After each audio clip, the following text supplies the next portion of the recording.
Daniel chapitre 3. Et nous allons faire la lecture à partir du verset 13 jusqu'au verset 18. Il y a 15 jours, nous avons commencé notre série que j'ai intitulée « Inébranlable en 2026 ».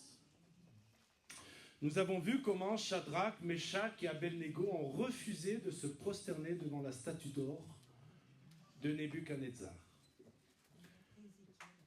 Je ne sais pas si vous vous souvenez, mais nous avons identifié les idoles de notre époque et reconnu aussi les pressions qu'il y avait sur nos vies et qui nous poussaient à nous conformer au monde. Aujourd'hui, le titre de mon message est celui-ci, « Inébranlable dans nos convictions ». Avez-vous des convictions? Normalement, un enfant de Dieu a des convictions. Convictions qui ne viennent pas du suffrage humain, mais convictions qui nous viennent de la parole de Dieu, révélée par le Saint-Esprit. Et aujourd'hui, nous allons voir ce qui se passe quand nos convictions sont confrontées directement. Quand on nous met face à un choix impossible, quand on nous demande « Alors, qu'est-ce que tu vas faire, toi le chrétien, toi le disciple de Jésus, toi l'enfant de Dieu, que vas-tu faire, que vas-tu dire ?» Parce que mes bien-aimés, vous voyez, c'est facile d'avoir des convictions dans le confort de notre salon. C'est facile de dire « Je ne transige pas quand personne ne nous teste ». Mais que se passe-t-il quand la pression devient personnelle? Quand le coup devient réel, quand nous devons choisir entre notre foi et notre confort. C'est exactement la situation dans laquelle ces trois hommes se sont trouvés. On va en faire la lecture dans quelques instants. Et leur réponse va nous montrer ce que signifie être véritablement inébranlable dans nos convictions en 2026. Daniel chapitre 3, verset 13. Alors Nebuchadnezzar, irrité et furieux, donna l'ordre qu'on amena Shadrach, Meshach et Abednego, et ces hommes furent emmenés devant le roi. Nebuchadnezzar prit la parole et leur dit, regardez bien, tout est important, est-ce de propos délibérés, Shadrach, Meshach et Abednego, que vous ne servez pas mes dieux, et que vous n'adorez pas la statue que j'ai élevée? Maintenant, tenez-vous prêts. Et au moment où vous entendrez le son de la trompette, du chalumeau, de la guitare, de la sambuc, du psalterion et de la cornemuse, et toutes sortes d'instruments, vous vous prosternerez et vous adorerez la statue que j'ai faite. Si vous ne l'adorez pas, vous serez jeté à l'instant même au milieu d'une fournaise ardente. Et quel est le Dieu, petit dé, quel est le Dieu qui vous délivrera de ma main? Le défi est lancé. Et Shadrach, Meshach et Abednego répliquèrent au roi Nebuchadnezzar, nous n'avons pas besoin de te répondre là-dessus. Aussi grand roi que tu es, nous n'argumenterons pas. Nous n'entrerons pas dans le débat. Nous n'avons pas besoin de te répondre là-dessus. Voici notre Dieu que nous servons peut nous délivrer de la fournaise ardente. Et il nous délivrera de ta main au roi. Sinon, et notez ce sinon, car nous en parlerons, sache, ô roi, que nous ne servirons pas tes dieux et que nous n'adorerons pas la statue d'or que tu as élevée. Amen. Amen. Prions ensemble. Seigneur, nous vivons dans un monde qui teste constamment nos convictions. Tous les jours, Seigneur, nous sommes confrontés à des choix qui peuvent te plaire ou te déplaire. Donne-nous la force et le courage de rester fermes dans nos convictions. Que notre foi ne soit pas simplement des mots, mais une réalité vivante qui guide chacune de nos décisions. Je t'en supplie, Seigneur, parle-nous aujourd'hui. Parle à nos cœurs, Seigneur. Et donne-nous des oreilles pour entendre ce que l'Esprit dit à son Église dans ces temps de la fin. Je te prie, Père, au nom de Jésus, ton Fils. Amen. Revenons au verset 13 et mon premier point ce matin est celui-ci. quand la pression devient personnelle. Il est dit au verset 13, « Alors Nebuchadnezzar, irrité et furieux, donna l'ordre qu'on amena Shadrach, Meshach et Abednego. » Voilà que ces trois qui sont tenus debout devant des milliers de personnes, au lieu de se prosterner devant la statue que Nebuchadnezzar avait élevée, voilà que ces trois vont devoir rendre des comptes. Ils ne sont pas et ne peuvent plus être des anonymes parmi les anonymes, mais ils sont pointés du doigt. Ils sont appelés par leur nom. La pression est maintenant personnelle, elle est directe, elle est inévitable. En 2026, mes frères et sœurs, c'est exactement ce qui va nous arriver. La culture dans laquelle nous sommes, écoutez-moi bien, parce que les temps s'accélèrent. Jésus revient bientôt, mes frères et sœurs. Et je prie le Seigneur que cet amen que nous formulons soit aussi suivi d'actes sérieux et d'engagements sérieux. En 2026, la culture ne va pas simplement être en désaccord avec les chrétiens en général, mais dans le monde dans lequel nous sommes, et en 2026, le monde va nous pointer du doigt. Nous ne pourrons plus rester anonymes, car les temps s'accélérant, le diable se déchaînant, voilà que nous allons être confrontés à nos convictions. Et là, toute la question et tout le message de ce matin est celui-ci. Comment allons-nous nous comporter lorsque nous allons être confrontés à nos convictions? Le monde va nous dire, tu es un enfant de Dieu, tu es disciple de Jésus-Christ. Au travail, ça peut être du style, Jean, personne ne s'appelle Jean, donc personne ne se sentira visé.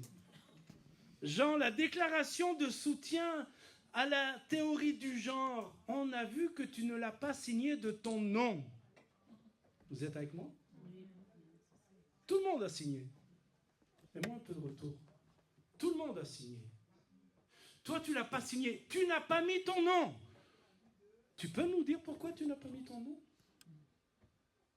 Et là, nous serons confrontés à une réelle position dans nos convictions. Ah, je vais m'adresser aux jeunes, à ceux qui sont à l'école, au lycée ou au collège. Marie, tu es la seule de ta classe à ne pas participer à tel ou tel événement. Est-ce qu'il y a un problème? Pourquoi tu ne participes pas à ça? Mes frères et sœurs, nous allons vivre des temps où nous allons être confrontés directement à nos convictions. On ne peut plus rester cachés. Nous espérions pratiquer notre foi sans être dévoilés, mais la réalité c'est que Jésus revenant bientôt, l'ennemi se déchaînant, je répète volontiers, il va falloir que nous fassions face à la confrontation directe. Verset 14, il est dit, et regardez bien, c'est intéressant, « Est-ce de propos délibérés, Shadrach, Meshach et Abednego, que vous ne servez pas mes dieux ?» C'est le moment de vérité. Mes frères et sœurs, je vais vous dire quelque chose, vous le prenez comme vous voulez, mais il y a des moments de vérité qui vont arriver dans cette année. Des moments de vérité. Plus possible de rester vague. Alors, Nebuchadnezzar va demander à ces trois, c'était intentionnel, vous l'avez fait exprès. Et peut-être que dans cette année 2026, nous allons être confrontés à de telles positions. Tu as fait exprès de ne pas signer ceci? C'était intentionnel de ne pas participer à ceci? Je répète, quand nous ne sommes pas confrontés, nous pouvons tous revendiquer notre foi. C'est vrai ou pas? Tant que personne ne nous confronte directement, nous pouvons nous convaincre que nous sommes courageux. Parce que nous ne sommes pas confrontés. Je m'humilie devant la foi, la persévérance, l'engagement de nos frères et sœurs de l'Église persécutée. Parce que mes amis, eux, ils sont vraiment confrontés. Et ils ne sont pas en train de se convaincre qu'ils sont courageux. Mes frères et sœurs, ils sont courageux. Ils sont vraiment courageux. Alors c'est facile de dire que nous sommes courageux tant que nous ne sommes pas confrontés, mais quand quelqu'un nous regarde dans les yeux et demande « Alors toi, tu crois vraiment ça? Tu crois que Dieu a créé le monde, l'univers? Tu crois pas que tu descends du singe? Moi, je peux vous dire que je crois pas que je descends du singe. D'ailleurs, le croire, ça ne nous honore pas. Moi, je crois qu'il y a un Dieu créateur et un Dieu qui a créé l'homme et la femme parfaitement, sans qu'il y ait besoin d'une évolution pour l'amener à la perfection. Il fut tellement parfait que lorsque Dieu parle de l'homme et de la femme, il a dit que c'était très bon. Tout le reste est bon et sa créature humaine, c'est très bon. Mais tu es encore en train de croire cela, tu as des pensées rétrogrades. Mes frères et sœurs aînés, pensons à nos jeunes qui sont confrontés à de telles choses à l'école. Alors je répète, quand nous sommes confrontés à la réalité de nos convictions, c'est une autre histoire. Vous savez tous que Pierre a suivi courageusement Jésus, vous le savez? Mais de loin. Ah, il a suivi Jésus courageusement. D'autres l'avaient déjà abandonné. Et Pierre, c'est bien, tu as suivi Jésus courageusement. Mais il y a un problème, c'est que tu l'as suivi de loin. Et quand tu as été confronté, Pierre, à une servante qui t'a pointé du doigt et qui a dit « Celui-ci aussi était avec lui », Pierre a craqué. Et il a renié son maître 3 fois avant que le coq ne chante combien de fois? Tous ceux qui étaient hier à la réunion peuvent répondre avec beaucoup de... Parce que cela faisait partie d'une des questions qu'on a vues hier. Regardez au verset 15, la subtilité du diable. Et suivez-moi bien, parce que tout ce texte est tellement riche. Regardez la subtilité, j'ai dit du diable, mais c'est celle de Nebuchadnezzar. Mais comprenez que notre Nebuchadnezzar, à nous, c'est le diable, qui veut qu'on se prosterne devant lui. Et regardez ce qu'il va dire au verset 15. Maintenant, tenez-vous prêts, et au moment où vous entendrez le son de la trompette, du chalumeau, de la guitare, de la sambuc, du psalterion et de la cornemuse, et de toutes sortes d'instruments, que vous vous prosternerez et vous adorerez la statue que j'ai faite. Et si vous ne l'adorez pas, vous serez jeté à l'instant même au milieu d'une fournaise ardente, et quel est le Dieu qui vous délivrera de ma main? Pourquoi je dis, regardez la malice de Nebuchadnezzar et aussi la stratégie du diable envers nous? Parce qu'il avait déjà dit auparavant que tous ceux qui ne se prosterneraient pas seraient jetés dans la fournaise ardente. Et donc le verdict aurait dû tomber, oui ou non? Mais Nebuchadnezzar va lui donner une seconde chance. Il dit ainsi, peut-être que vous n'avez pas bien compris, peut-être que c'était une erreur, peut-être que c'était une défaillance, et moi je vous donne une autre opportunité. Écoutez-moi bien, je vous donne une porte de secours, une sortie de secours. En 2006, le diable et le monde associé vont nous offrir des sorties de secours. Des façons de sauver la face, des compromis qui semblent raisonnables. Parce que c'est exactement ce que Nebuchadnezzar leur propose. Oh, le monde va nous dire, tu n'as pas besoin de dire que tu approuves, juste ne dis rien. Mes frères et sœurs, ne rien dire, c'est approuver. Mais le diable va nous dire, tu as des convictions, ça te met en difficulté, alors je te donne une porte de sortie. Ne dis rien, ne dis rien. Ne revendique pas ta foi. À un autre moment, le monde pourra nous dire, tu n'as pas besoin de participer activement, sois juste présent. Mais notre présence va démontrer que nous sommes quand même d'accord. Et puis peut-être pourrait-il dire aussi, tu n'as pas besoin d'abandonner ta foi. Écoutez-moi bien, ça je crois que c'est l'argument le plus subtil du diable. Tu n'as pas besoin d'abandonner ta foi, juste adapte-la un peu aux réalités d'aujourd'hui. Vous me suivez? Adapte la parole de Dieu aux réalités d'aujourd'hui. Ces sorties de secours, écoutez-moi bien, qui semblent généreuses, en fait sont des pièges. Parce que le premier compromis va nous amener au deuxième compromis, et le deuxième compromis va nous amener au troisième compromis, à tel point qu'à un moment donné, arrivé au bout, nous ne reconnaîtrons plus nos convictions. Et vous savez, l'erreur du Jardin d'Éden, c'est que la créature de Dieu a parlé avec le diable. Mes frères et sœurs, on ne parle pas avec le diable.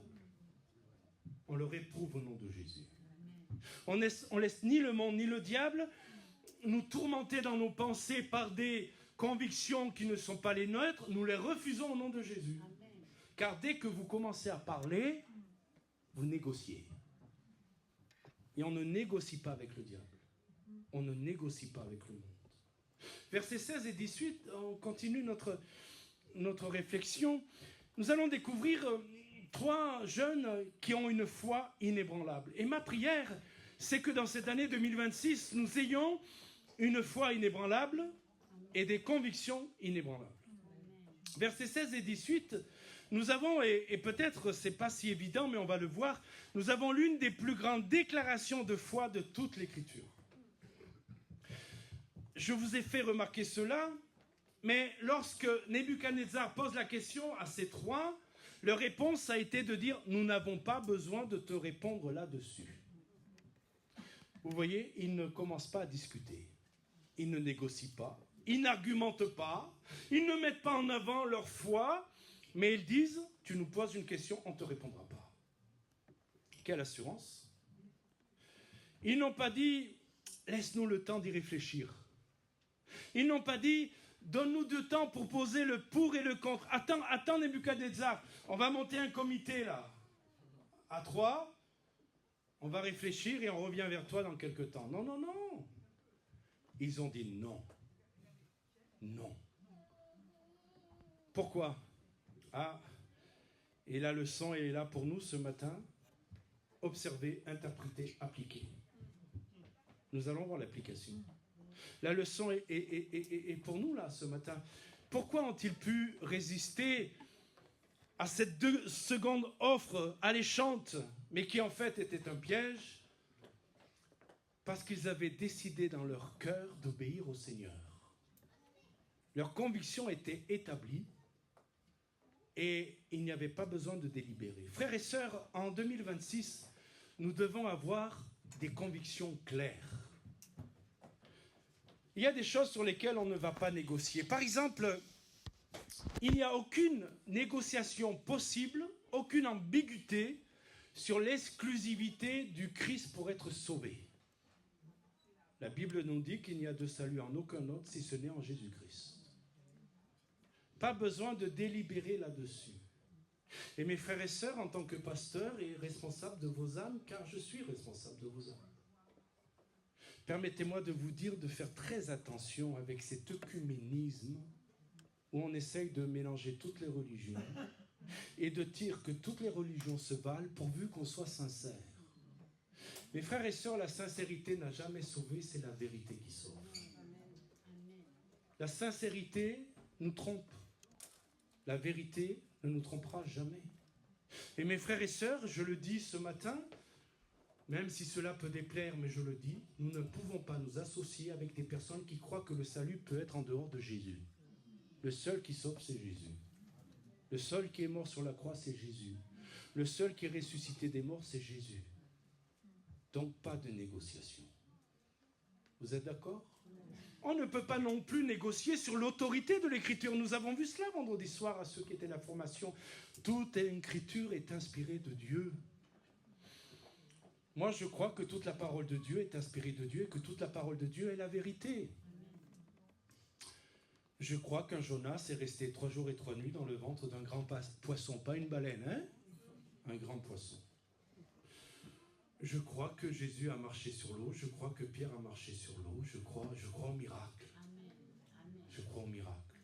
Et je crois que tout ce que dit l'Écriture, du premier mot du livre de la Genèse, au dernier mot du livre de l'Apocalypse, est inspiré de Dieu. Donc, je ne négocie pas la parole de Dieu. Lorsqu'elle me plaît, je bénis Dieu. Lorsqu'elle me déplaît, je bénis Dieu. Parce qu'elle me reprend, parce qu'elle me corrige et parce qu'elle me garde dans la vérité. Et puis, on ne va pas négocier non plus sur les desseins de Dieu sur la sexualité. Ah, c'est un vaste sujet qui dérange aussi dans nos églises. On ne veut pas en parler de cette affaire-là. Eh bien, vous verrez, dans cette année, on va parler des relations sexuelles. Parce qu'il faut en parler. Et je sais que le monde nous dit, oui, mais pourvu que tu aimes. Si tu aimes, tu peux avoir des relations sexuelles en dehors du mariage. Oh, j'ai même entendu de la part de jeunes qui le tenaient de certains pasteurs, qui pouvaient avoir des relations sexuelles avant le mariage, parce que de toute manière, ils s'aiment et ils vont se marier. Mes frères et sœurs, je dis ce matin, parce que l'Écriture le dit, et nous sommes en train de défendre nos convictions et les convictions de la parole de Dieu.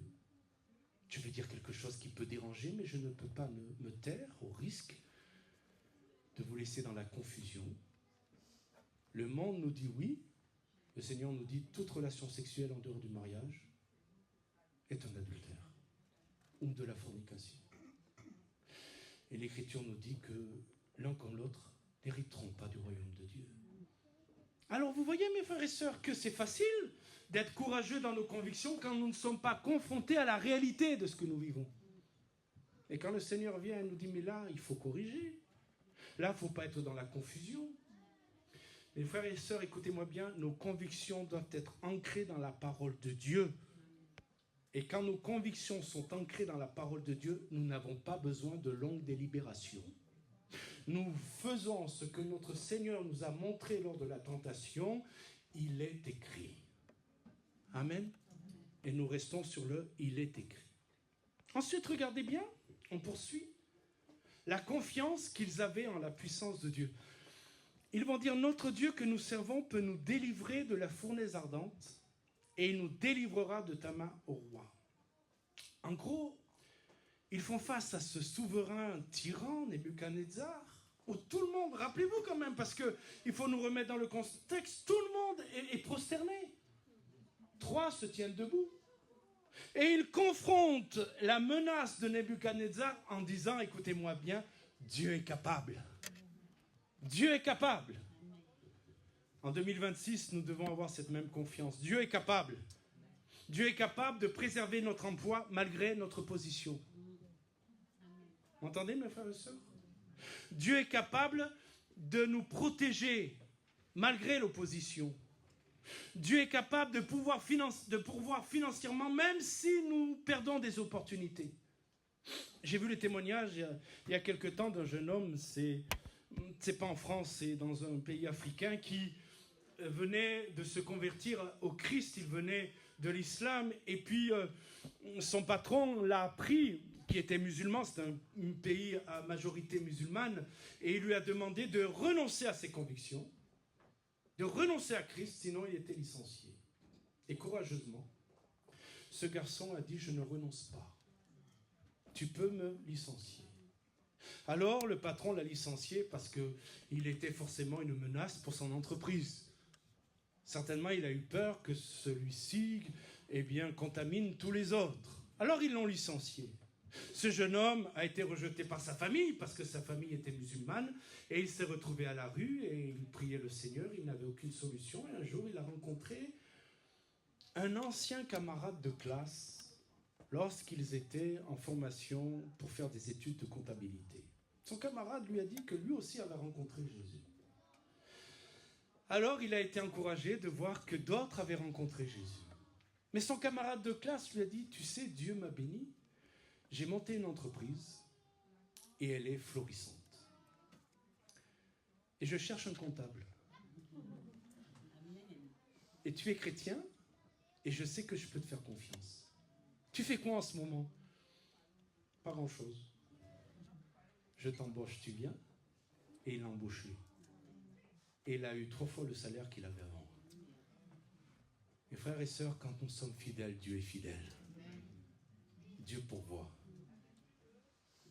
Le Seigneur peut vous ouvrir des portes qui vous semblent fermées parce que Dieu est grand et honore la fidélité. Mais je vous ai fait remarquer cela. Remarquez ce qu'ils vont dire. Il y a un petit mot là qui change tout.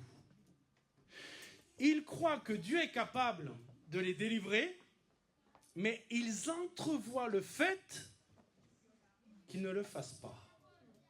Vous me suivez là? Ce n'est pas des mystiques. C'est des gens qui ont la foi, mais qui en même temps se soumettent à la volonté de Dieu. Et la foi ne donne pas d'ordre à Dieu. La foi croit, mais en se soumettant à la volonté de Dieu.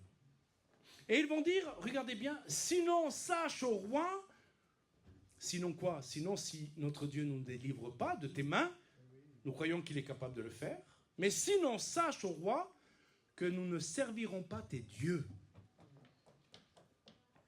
Voyez la profondeur dans leur foi. Dieu peut nous délivrer, mais s'il ne le fait pas, nous n'adorerons pas ta statue. Et écoutez bien, parce que je veux vraiment vous interpeller sur cela. Nous trouvons ici la différence entre, écoutez-moi bien, la foi authentique et la foi transactionnelle. Je m'explique. C'est quoi la foi transactionnelle? C'est « je t'obéis si tu me bénis ». On est dans une transaction. Vous me suivez avec Dieu? C'est un contrat. Si tu me bénis, Seigneur, je t'obéis. Je te sers si tu me délivres. Je reste fidèle si tout marche pour moi. Aujourd'hui, une grande influence néfaste qui est pour moi une doctrine de démon, car l'Écriture nous parle de doctrine de démon, eh bien, se cache derrière cette foi transactionnelle. Si tu donnes bien ta dîme, tu vas devenir riche. Si tu viens à toutes les réunions, jamais la maladie ne t'atteindra. C'est l'évangile de prospérité. Ce que j'ai vérifié pour ceux qui prêchent ça, c'est que les gens s'appauvrissent, mais que les pasteurs sont très riches. Écoutez-moi bien, c'est la foi transactionnelle. Et je vous dis ce matin, méfiez-vous d'avoir une foi transactionnelle. Je marche avec Jésus parce que je suis béni. Je viens à l'église parce que je suis béni. Puis le jour où je ne suis pas béni, je boude. Je boude. Ça, ce n'est pas la foi des Shadrach, Meshach et Abednego. Ça, c'est la foi de la transaction. Et puis, il y a la foi authentique, et je crois de tout mon cœur que c'est celle qui anime nos cœurs ce matin. Amen. C'est celle-ci qui dit, Dieu, je t'obéis parce que tu es Dieu. Pourquoi j'obéis à Dieu? Parce qu'il me bénit? Non, parce qu'il est Dieu. Vous êtes d'accord? Je te sers, Seigneur, parce que tu es digne. Et je reste fidèle parce que c'est juste. Que tu me délivres ou non, c'est juste que je reste fidèle. En 2026, Dieu ne nous appelle pas à une foi qui négocie. Écoutez-moi bien. Dieu nous appelle à une foi qui se soumet. Une foi qui est capable de dire, et combien cette formule est difficile à dire, et notre Seigneur Jésus lui-même a lutté pour pouvoir la dire. Non pas ma volonté, mais la tienne. Ils vont dire, et on continue, nous ne servirons pas tes dieux et nous n'adorerons pas la statue que tu as élevée. Non, c'est non. Mes frères et sœurs, il faut que nos noms soient des noms véritables. Que ton oui soit oui, que ton non soit non. Le texte dit, tout ce que tu rajoutes vient de l'adversaire. Mystérieux comme verset, que je n'ai pas le temps d'expliquer ce matin. Mais mes frères et sœurs, Shadrach, Meshach et Abednego disent non. Ils disent pas non, ils disent non, pardon, un point c'est tout. Ils disent pas non, un point virgule. Est-ce que vous me suivez? Vous avez fait un peu de grammaire? Le non arrête la phrase. Le point virgule laisse continuer la phrase. C'est pas non, 3 points de suspension. Il va y arriver quelque chose après. Non, c'est non. Alléluia. C'est non. C'est pas peut-être. Mes frères et sœurs, je vais vous le dire comme ça, dans les temps dans lesquels nous sommes, il ne peut plus y avoir de zone grise. Soit c'est blanc, soit c'est noir. Amen. Plus de zone grise. Le monde va essayer de nous convaincre que nous pouvons trouver un compromis. Nous pouvons avoir un pied dans le royaume de Dieu et un pied dans le monde. Le monde va nous dire, mais ne sois pas un fanatique. T'es allé à l'église le dimanche, le dernier dimanche du mois déjà. Attends le prochain dimanche du mois pour aller à l'église quand même. Tu vas pas être un fanatique. Oh mes frères, ce n'est pas une question de fanatique. C'est que Jésus a tellement bouleversé notre cœur que nous ne pouvons pas faire autrement que nous trouver dans sa maison pour le glorifier. Ce n'est pas une question de devoir, c'est une question d'amour. Ce n'est pas une question de mérite, c'est une question de grâce. Vous savez tout ce que Jésus a dit, nul ne peut servir de maître. Sur certaines choses, notre réponse doit être un non catégorique. Et nous devons être prêts à payer le prix. Alors on va regarder à ces hommes, à la parole, ce qui a permis à ces hommes de rester inébranlables. Parce que c'est ça qui compte en fait. La première chose, les principes d'une foi inébranlable en 2026, la première chose c'est ancrer vos convictions dans la parole de Dieu. Revenez toujours à « il est écrit ». Pourquoi j'ai eu à cœur de faire cette formation d'études bibliques ?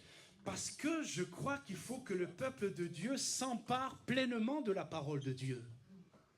Pour que vous ayez des convictions personnelles au travers de la parole de Dieu. Que vous ne soyez pas les perroquets de ce que quelqu'un dit, mais que vous ayez votre propre conviction. Est-ce que vous me suivez ? Et là, tout change. Vous n'êtes pas en train de répéter ce qu'un pasteur a dit. Vous êtes en train de déclarer ce que le Saint-Esprit vous a révélé par sa parole. Et c'est ancré en vous, c'est au fond de vous, alléluia. C'est pour ça que j'ai voulu faire cette formation. Pour que vous ayez des convictions ancrées dans la parole de Dieu. Ces hommes n'ont pas inventé leurs convictions. Ils n'ont pas suivi leurs sentiments. Leur refus était basé sur le premier commandement de la loi de Dieu. Le premier commandement des 10 commandements, vous le connaissez ? Tu n'auras pas d'autre Dieu devant ma face. Tu n'auras pas d'autre Dieu devant ma face. Et quand on leur demande de se prosterner devant d'autres dieux, ils ont la parole de Dieu ancrée dans leur cœur, ils n'ont pas besoin de réfléchir, ils savent ce que dit la parole de Dieu, ils citent le « il est écrit » et ils tiennent bon.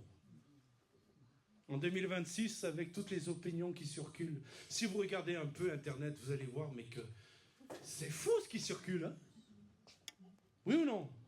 Pour ça, comme le disait notre frère dimanche dernier, méfiez-vous à ce que vous regardez sur Internet. Il y a de très bonnes choses, il y a des choses moyennes, il y a de très mauvaises et il y a de très très très mauvaises. Le Seigneur vous donne la possibilité d'être enseigné dans son Église. Et c'est l'occasion de venir. En 2026, il faut que nous rachetions le temps pour être enseignés. Parce que les convictions, elles ne viennent pas comme cela.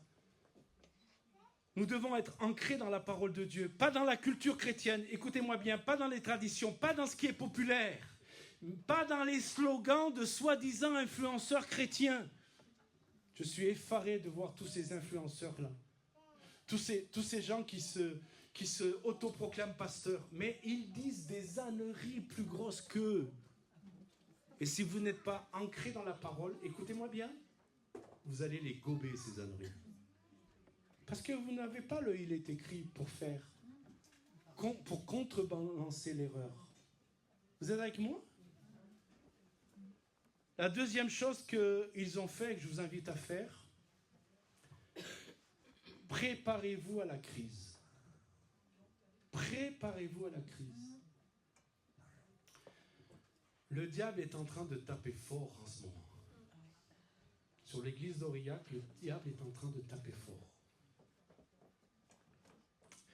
Et mes frères et sœurs, pour être inébranlables dans cette année 2026, il faut être prêt. Vous savez ce qui s'est passé au chapitre 1 ? Au chapitre 1, je rappelle rapidement, on leur a proposé la nourriture du roi. Et ils ont dit non, nous on va faire un régime. Or la question c'était pas, alors s'il y a des pro-véganes, voilà, c'est pas le débat. Hein. Mais en fait, la nourriture du roi, il n'en voulait pas parce qu'elle était sacrifiée aux idoles. Donc il ne voulait pas se contaminer spirituellement par la nourriture. Vous me suivez là ? Alors ils ont dit non, donne-nous des légumes. Oui, mais l'intendant a dit le problème c'est que vous allez être tout faible, tout chétif, et puis moi on va me mettre à mort parce que je n'ai pas pris soin de vous. Et Daniel et les amis ont dit t'inquiète pas, on sera mieux que les autres. Et en effet, ils ont été mieux que les autres. Mais écoutez-moi bien, pour pouvoir faire face à la fournaise de Daniel 3, il fallait commencer par Daniel 1. Vous me suivez? Et en 2026, ne pensez pas que vous allez être soudainement courageux. Dans la grande épreuve qui va vous arriver, il faut qu'on soit fidèle d'abord dans les petites choses. Refusez les petits compromis au travail. Dès qu'on vous demande de mentir, vous dites non. Je ne mentirai pas. C'est difficile, mais je reste fidèle. Résistez à la tentation de mentir pour avoir une vie plus confortable. Choisissez l'obéissance même dans les petites décisions quotidiennes. Établissez l'habitude de mettre Dieu en premier. Mes frères et sœurs, on ne met pas Dieu en premier qu'à l'église le dimanche matin. Parce que ça, c'est facile. La louange est là, l'adoration est là. Les frères et sœurs sont là. Mais il faut qu'on le mette en premier lundi matin au travail. Le mettre en premier, écoutez-moi bien, mes frères et sœurs, lorsqu'on est sur Internet. Le mettre en premier. Et puis la troisième chose, et je vais aller vers la conclusion, comptez sur l'Église. Appuyez-vous sur l'Église. Vous savez, dans tout le département du Cantal, il y a une Église. Dieu vous fait la grâce de ne pas habiter à 3 heures d'Aurillac, dans les montagnes du Cantal là-bas. Dieu vous fait la grâce pour certains de pouvoir venir à pied facilement, pour d'autres, prenant la voiture, faire quelques kilomètres. Le Seigneur nous aime tellement, il vous aime tellement, qu'il a mis une église à Aurillac. Parce que vous savez quoi? Le Seigneur savait que vous ne tiendriez pas seul. Le Seigneur sait qu'on ne tiendra pas seul. Et regardez bien, ils étaient 3. Et je suis sûr, même si le texte ne nous le dit pas, mes frères et sœurs, écoutez-moi bien, je suis sûr qu'ils se sont encouragés les uns les autres. Quand ils ont demandé à tout le monde de se prosterner, Shadrach, Meshach et Abednego étaient chacun personnellement plantés dans leurs convictions, mais quand même ils ont regardé à gauche, ils ont regardé à droite. Ils font quoi les collègues? Oh, les collègues, ils restent debout. Ça m'encourage. Moi, je voulais rester debout. Vous êtes avec moi, mes frères et sœurs? On est ensemble. Et si on doit aller dans la fournaise, on ira ensemble. Alléluia. Et ils y sont allés dans la fournaise. Et on le verra dimanche prochain. Un 4e est apparu pour les délivrer. Acceptez le soutien de l'Église. Cherchez des croyants qui partagent vos convictions. Appuyez-vous sur votre frère. Appuyez. Vous savez, moi j'aime l'Église. Est-ce que vous aimez l'Église? Moi j'aime l'Église. L'Église, elle n'est pas parfaite. Elle ne sera jamais parfaite. Elle le sera dans le ciel. Mais moi j'aime l'Église parce que quand ça ne va pas, quand j'ai combat, quand il y a des combats, j'ai des frères et sœurs qui prient avec moi. Et quand tu ne vas pas, tu as des frères et sœurs qui prient avec toi. Et c'est une réalité ici. Dès que nous avons été avertis par l'accident de notre sœur, le mot a été mis et de suite on s'est mis en prière. De suite. Alors peut-être qu'on était au volant, mais dans notre cœur, priez au volant les yeux ouverts, mes frères et sœurs. Peut-être qu'on était au travail, occupé, mais tout en travaillant, on a invoqué le nom de Jésus. Alléluia. Ne vous privez pas de l'Église. Je vais conclure. Mes frères et sœurs, écoutez-moi bien, en 2026, les confrontations vont arriver. Le diable ne va pas permettre qu'on reste caché plus longtemps. Il va se déchaîner. Et il va y arriver un moment où vous devrez choisir entre vos convictions et votre intérêt personnel. Alors quelle sera notre réponse quand on nous pointera du doigt et qu'on nous demandera d'expliquer nos convictions rétrogrades? Toi, tu crois encore que l'homme ne descend pas du singe? Tu crois ça? Oui, je le crois. Je crois qu'il y a un créateur. Et ce créateur m'a créé à son image. Mais tu es dépassé. Les sciences ont prouvé, entre parenthèses, les sciences n'ont rien prouvé, parce que nous parlons toujours de la théorie de Darwin. Étant une théorie, ça ne veut pas dire que c'est exact. Oh, il y a quelque chose qui est exact, c'est ce qui est écrit là. Ça, ce n'est pas une théorie, c'est la vérité. Quand on va vous offrir une porte de secours, vous vous souvenez de la porte de secours? Parce que Nebuchadnezzar a offert une porte de secours. Qu'est-ce que vous allez faire? Vous allez la prendre, la porte de secours, en disant « Je n'en veux pas. Je reste fidèle à mes convictions. » Il y a 3 décisions à prendre cette semaine. Rapidement, je vous les donne. Identifiez vos convictions non négociables. Identifiez. Mémorisez les versets bibliques qui les soutiennent. Apprenez la Bible. Qu'elle vienne sur votre cœur et qu'elle jaillisse sur votre bouche lorsque vous êtes confronté à des situations. Décidez aujourd'hui sur quoi vous ne transigerez plus. Deuxièmement, confessez vos peurs à Dieu. Nous avons tous peur de quelque chose. Il y a quelqu'un ici qui n'a pas peur? Nous avons tous peur de quelque chose. On a peur d'être rejeté, on a peur de perdre, on a peur de la douleur. Eh bien, demandez au Seigneur qu'il vous rende inébranlable et sans crainte. Ferme dans vos convictions.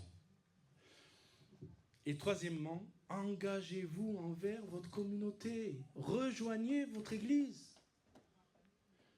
Vous ne tiendrez pas seul dans cette année 2026. C'est pas vrai, vous ne tiendrez pas seul. J'ai besoin de vous. Vous avez besoin de moi. Amen. Et je termine avec cette promesse de Josué. On termine avec la promesse de Josué. Josué 1,9 nous dit « Ne t'ai-je pas donné cet ordre ?» C'est un ordre. Ce n'est pas une option. Mes frères et sœurs, permettez-nous d'écouter le Saint-Esprit dire à l'église d'Aurillac aujourd'hui, c'est un ordre, pas une option. Fortifie-toi. Fortifie-toi. Prends des forces. Fortifie-toi et prends courage. Ne t'effraie point et ne t'épouvante point, car l'Éternel ton Dieu est avec toi dans tout ce que tu entreprendras. Hier, à cette réunion de jeunes et des aînés, on a posé la question, et ceux qui étaient là ne répondaient pas à la question. Combien David a-t-il pris de pierres pour aller combattre Goliath? Combien de pierres? 5. Il lui en a fallu combien pour dégommer Goliath? Une. Pourquoi il en a pris 5? Grande question, puisqu'il savait qu'une était suffisante. Écoutez-moi bien. Et Serge a répondu hier à la question. Parce que la Bible nous dit que Goliath avait 4 frères. 4 frères. Et quand Goliath est allé quand David est allé décapiter Goliath, il a pris des réserves. Et il a dit, si les frères viennent, je suis prêt. Et je vous dis ce matin, écoutez-moi bien, ayez des réserves. Vous êtes avec moi là? Ayez des réserves dans la poche. Parce que la victoire que vous allez remporter, il faudra en remporter d'autres. Il faudra être prêt à en remporter d'autres. Et le Seigneur nous fait la grâce d'avoir une église où la parole de Dieu est enseignée, où nous sommes formés. Et moi, mon désir dans cette année, c'est de vous former, de faire de vous des soldats. Pas de dépendre d'un ministère, mais de dépendre du Seigneur. Et vous former pour les combats qui viennent et vous rendre victorieux. Engagez-vous, qu'il disait. Mais je vous le dis ce matin avec beaucoup de vérité et d'amour. Dieu le sait. Engagez-vous. Parce que les combats arrivent, mais la victoire est au bout pour ceux qui vont combattre avec le secours du Seigneur. Prions le Seigneur, rendons grâce à Dieu.